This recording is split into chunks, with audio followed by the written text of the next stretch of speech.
Hi, parents, and welcome to our introductory session of the Internet and Your Kids. Today, we're going to talk about some basic internet and online safety principles and some things for you to consider as a parent. The Internet is a wonderful place that allows you to watch TV shows and movies on demand, listen to your favorite songs, shop online, which is one of my favorite features. You can learn just about anything on the Internet. The number of times I ask Siri a question or I Google something that I'm unsure about are endless. You can be entertained for hours. However, there are some hazards that come with the internet, and there are things that we need to be aware of as parents to help protect our children. And our hope today is to start the conversation and to share some tips and some strategies of how you can get the conversation started.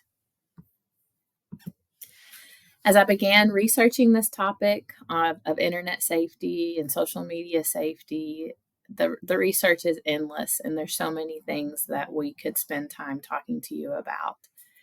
However, I'm wanting to try to keep this presentation to 30 minutes. So this is just our introductory session, and this is our agenda for today.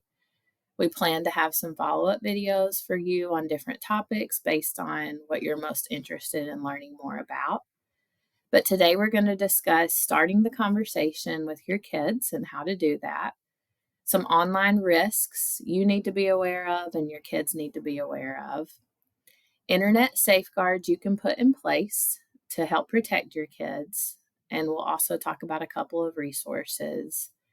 And in our live presentation, we'll give the opportunity to ask questions, but any questions you might have, you can complete a survey at the end to let us know your questions. So first, we're going to start with, let's start the conversation with your kids, and let's start it when they're young. So the best time to start the conversation is now. The more you talk about these things with the kids, the more natural and normal it's going to become. So some of the reasons that you should start the conversation now and start the conversations when they're young is because it helps to build a strong relationship foundation between you and your child.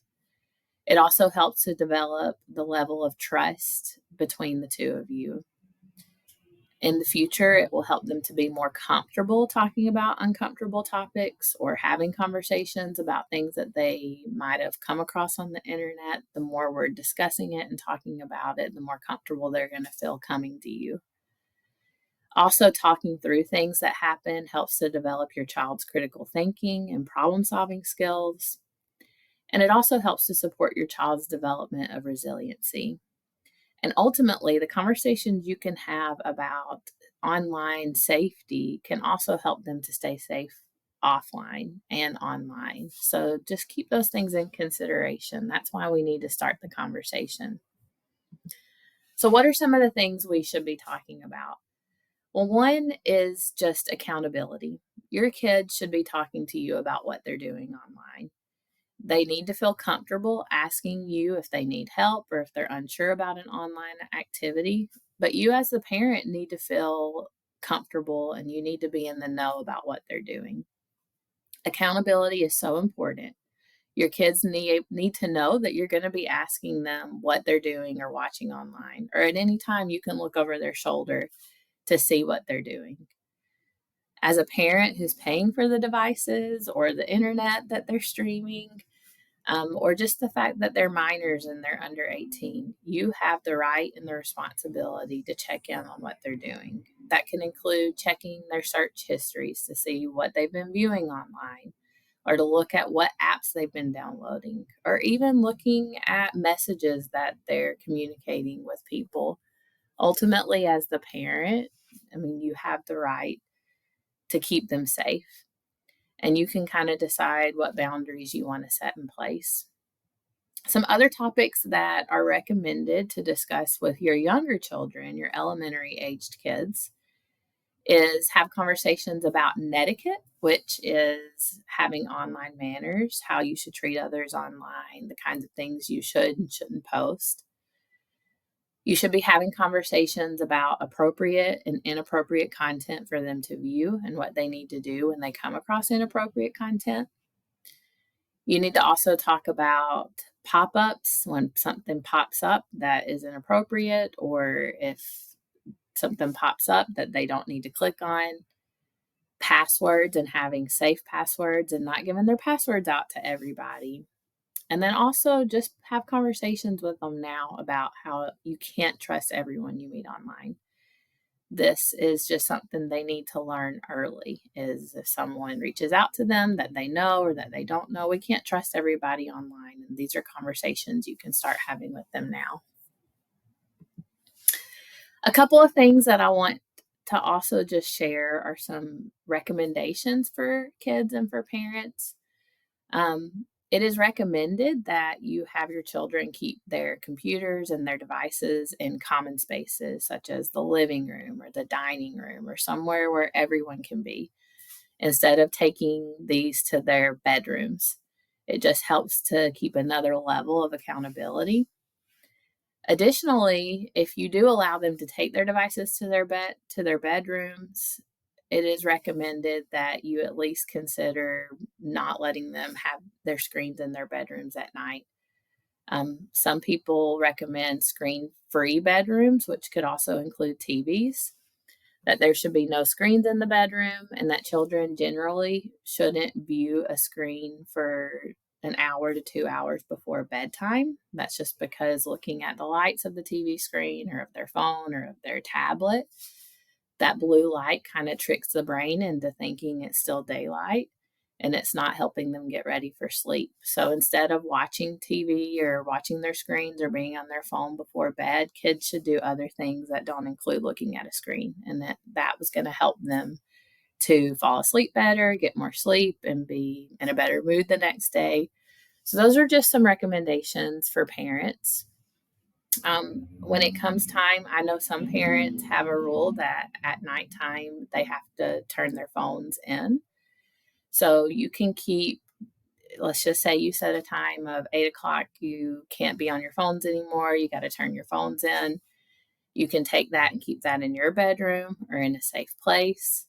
And just taking those up is going to help to ensure that they get enough sleep. And it also limits their exposure to inappropriate content or inappropriate people. So those are just some things, some safety tips to keep in mind and to maybe consider when you're thinking about things you can do to help protect your kids. Another recommendation is balancing their screen time. So making sure that they're not just coming straight home from school and looking at a screen, watching TV or viewing, or on the weekends that's all they do is watch TV or play on the phones.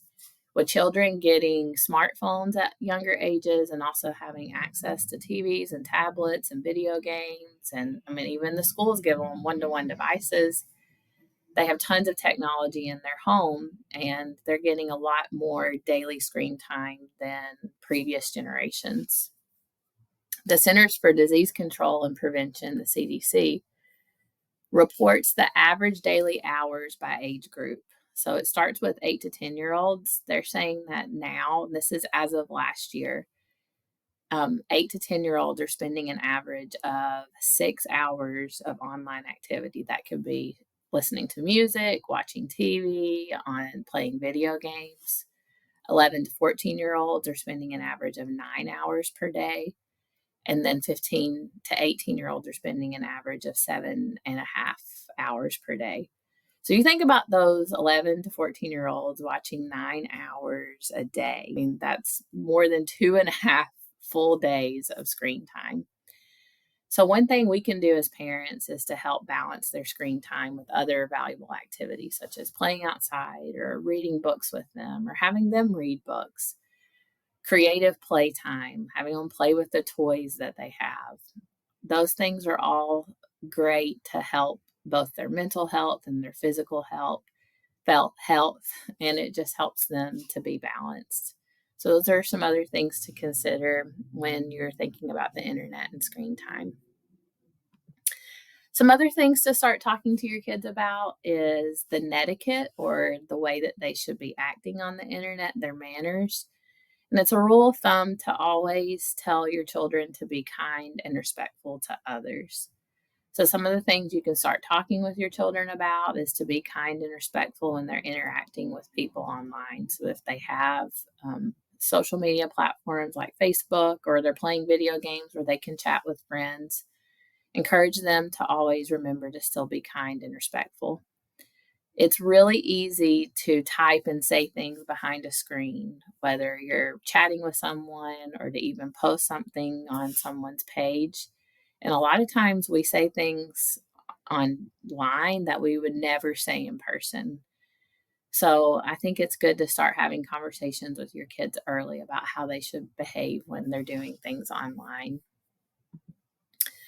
One thing you can use to help your kids know what's appropriate and what's not when they're posting things or posting comments or pages is to think about the acronym THINK. So before you post, think. So the T stands for, is what you're going to post true? Is what you're going to post helpful? Is it inspiring? Is it necessary? And then last, always thinking, is it kind? Is what you're going to post, is it going to hurt someone else? Or is it kind to others? So this is just a rule of thumb of something that you can think about whenever you're teaching your kids what they should and shouldn't post online. Another thing to just start having conversations with your kids about is that what they're doing online, their online activity, is creating a reputation for themselves. We need to teach them that they shouldn't post anything they wouldn't want their teachers to see, they wouldn't want their parents to see, or grandma to see. Or I know they're not thinking this far ahead, future colleges or future employers. So I know that when people are deciding between candidates to hire, they are looking at online activity. And things that they post from middle school and high school can follow them forever. Once you've posted it, it's never gone. And so just encourage your kids to be thinking about the reputation that they're wanting to portray to the outside world, and to keep these things in mind when they post. And then the last thing to really talk to your kids about is the importance of not believing everything that they read online. There is so much incorrect information on the internet. There is fake news, misinformation. There are stories that are not true and not accurate. And the reality is anybody can post things online, and we need to teach our kids to learn how to find reputable sources to look for information, and to not always repeat everything that they see, or that everything that they read is not always true. So those are just some things to consider when you're having conversations with your kids. Next, we're going to talk about some of the online risks of things that students can encounter, the harmful things that are a part of the internet. We've talked about some of the great things, but these are some of the risks. And a lot of the research and the information that I've gotten for this presentation does come from a website called NetSmarts, and you can see it at the bottom of the screen. It's a resource that you can Google that, and it has lots of resources for you to talk through your kids, and even some TV shows and videos that you can watch with your kids that have messages that teach them about netiquette and how to behave online. But these are some of the online risks that they mention. One is inappropriate content. Students can view anything online on the web, and we're going to talk about that today. Online and protecting their online privacy. Online enticement, that could include talking to predators or people that are posing to be someone's friend, or just reaching out and having conversations with people that you don't know. As students get older, something to consider or be aware of is sexting through either text messaging or online platforms, sextortion, and cyberbullying. So these are all risks that students have when they engage on the internet. However, today we don't have the time to go over all of those topics. Our focus today is going to be about inappropriate content, having conversations with your kid about that, and also ways that you can prevent inappropriate content from showing up on their phones, some safeguards you can put in place. And then we're also going to talk about some online privacy rules and guidelines you should talk to your students about and setting some boundaries. So first, we're going to talk about inappropriate content that your children can be exposed to when searching the web.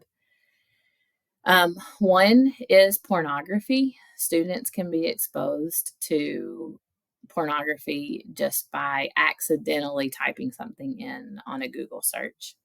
It is so easy to access now. And even some of the stuff that they're viewing on Netflix or on Hulu or some of the streaming sites, there is content in these videos and TV shows that your children might be watching that does have partial nudity or things that you would be uncomfortable with them watching.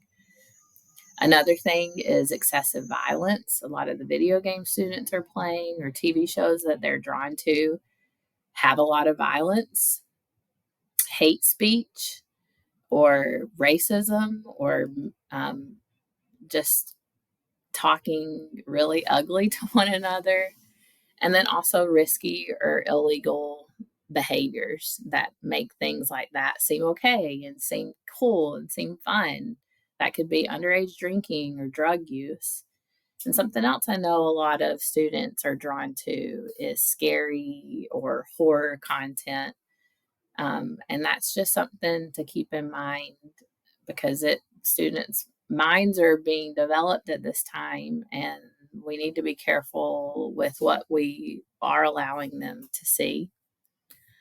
Even with some of the privacy settings that our district has in place when they're on campus, or privacy settings you might put in place at home, ads or what to view next on YouTube can still sometimes slip through that are inappropriate.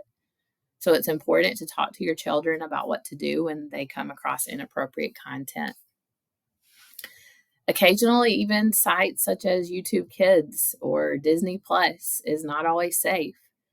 There are things being embedded in safe videos and TV shows and movies that your children are watching. And so later in this presentation, I'm going to give you a website that you can use to look up video games or TV shows to see if it is appropriate and what other parents are saying about this show or this video.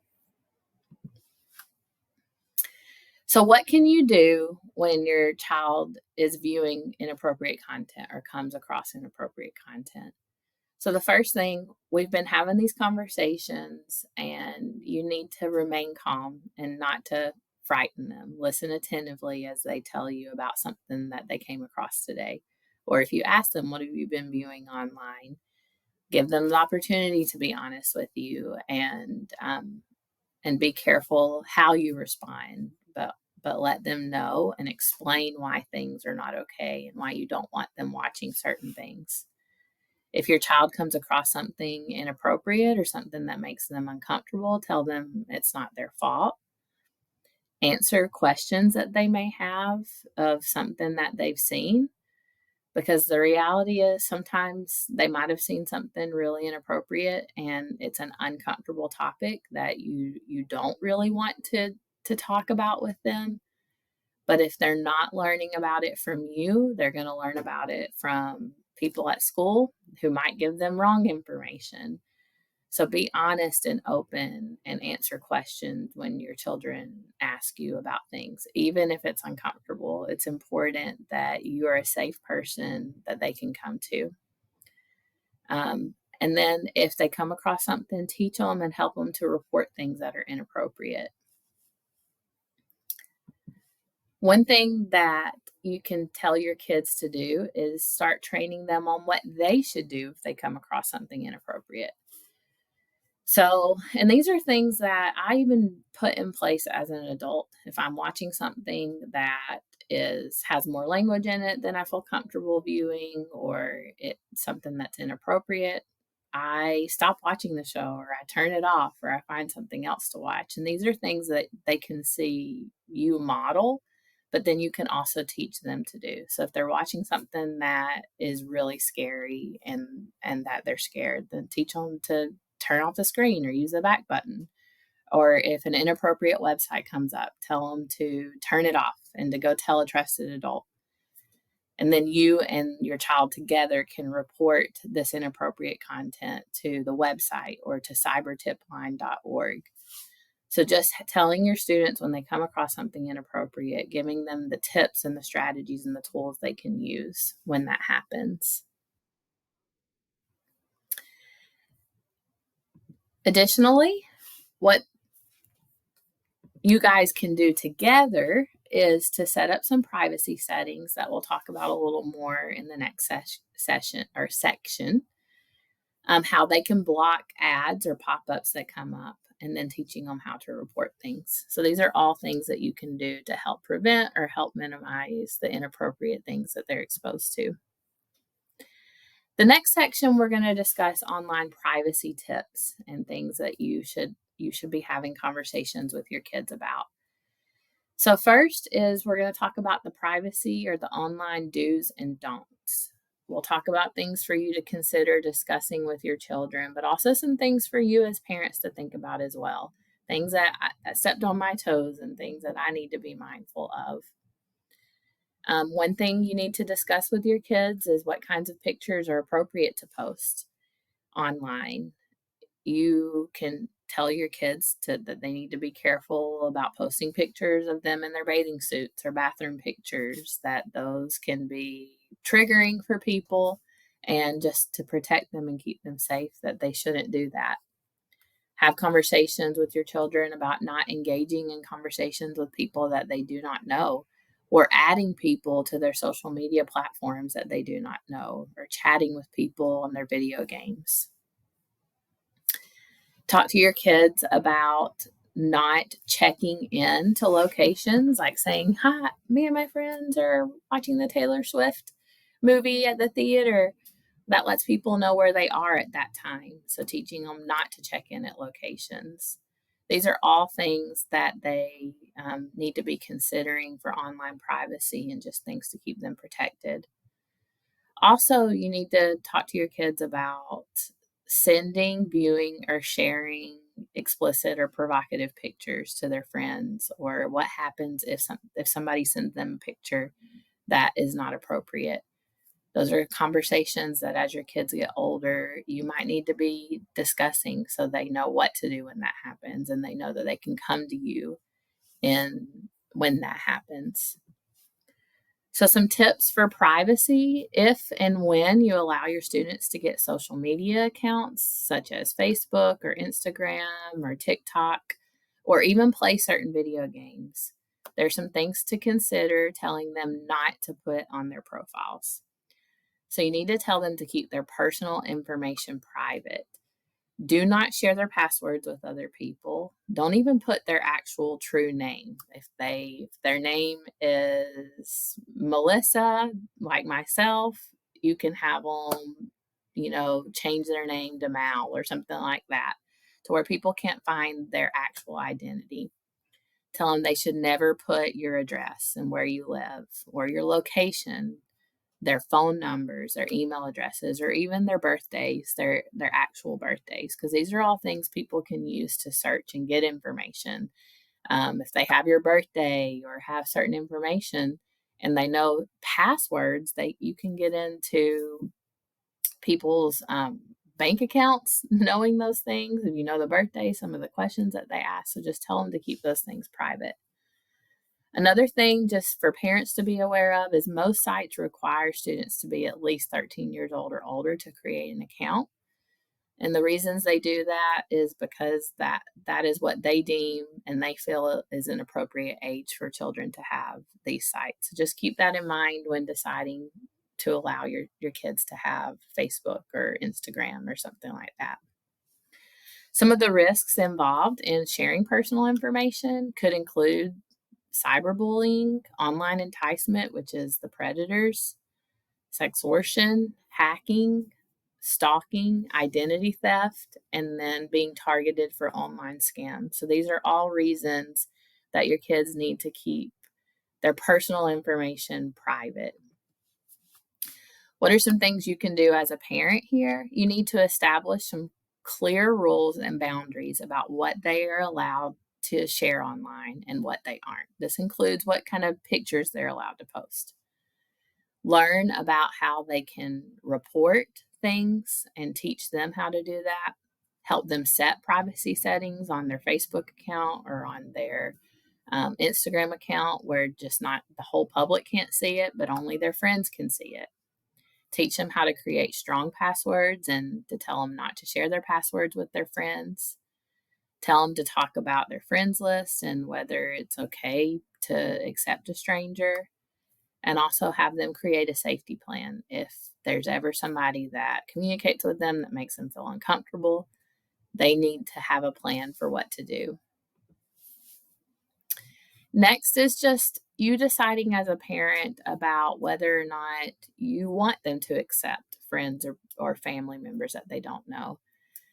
For some students, having a lot of followers or friends is important to them, and they sometimes add anyone online, whether they know them or not. However, people are not always who they say they are. People can create fake accounts under people's real names, or predators can create a profile to make them seem like they're a child that is their age. I would set some rules and boundaries with your kids about who they can and can't be friends with, and you as a parent can monitor their friends list to see who they are communicating with and if there's people that you don't know, and to ask them questions. Some other things is just some tips for parents to keep in mind about how private your own page is. Things for you to consider is think about the pictures that you're posting of your children, that they can be viewed by anybody surfing the web, especially if your account is public where anyone can view. Consider changing your privacy settings to private. Also, listing family members can give predators names to search, or their pages might not be private. So if you say, my brother is so-and-so, then they can go to their page and then maybe they can find out information. So maybe, not linking yourself to family members on your profiles. Be careful about talking about area events that you're planning to go to, that we're going to be at Burr Park tonight. Sometimes your photos can actually have a geotag with your location. If you are posting a lot of pictures at home, it can let people know where you live. And so maybe make sure that you're taking off or not sharing your location with Google or with certain things. They always ask, can you share your location? You can always say only share when you're using the app or not to share location. Be careful about posting about vacations and when you're going to be away from home for a period of time. That could give people information about you not being home, and it could make you a target for your house being broken into. And then just be mindful that you are creating a digital profile of your child from the first photo you post of them, and just think about the pictures you're posting and how that's going to follow them forever. And so those are just some things as parents for us to keep in mind. As we get into the last section of our presentation, we're going to talk about a couple of things that you can consider doing to help protect your children and some tech safeguards you can put in place. So there are some free and then paid filtering and monitoring software you can install on your home computers or on your devices. You can go into your browsers like Google and put certain safety like not allowing pop-ups and ads to come up when you're on those web pages. If your child has a smartphone, you can check with your cell phone provider to see what kind of security guards they might have in place for minors. There's also some mobile devices that have lots of safety features, and I'm going to share some of those on the next page if you're wanting to have more protection and more safeguards. I also encourage parents to look at all of the apps to check your student's phone, make sure that the apps that they're viewing and their activity is something that you're comfortable with and you're safe with, and you feel safe and that they're safe. I mentioned some of the cell phone providers you could look at. So Apple actually has a lot of safety features the iPhone does that you can put in place as a parent if you um, link your phone to their phone. You can cancel their screen, like they cannot be on the internet after certain hours of the day. You can put certain filters in place, or they can't download any apps without your permission. So there are lots of features that the iPhone offers if you're trying to consider phones. Or these phones, TrueMe and Gab, are some phones that parents use when they want their child to be able to get in contact with them, for them to be able to call them, to have them for a safety feature.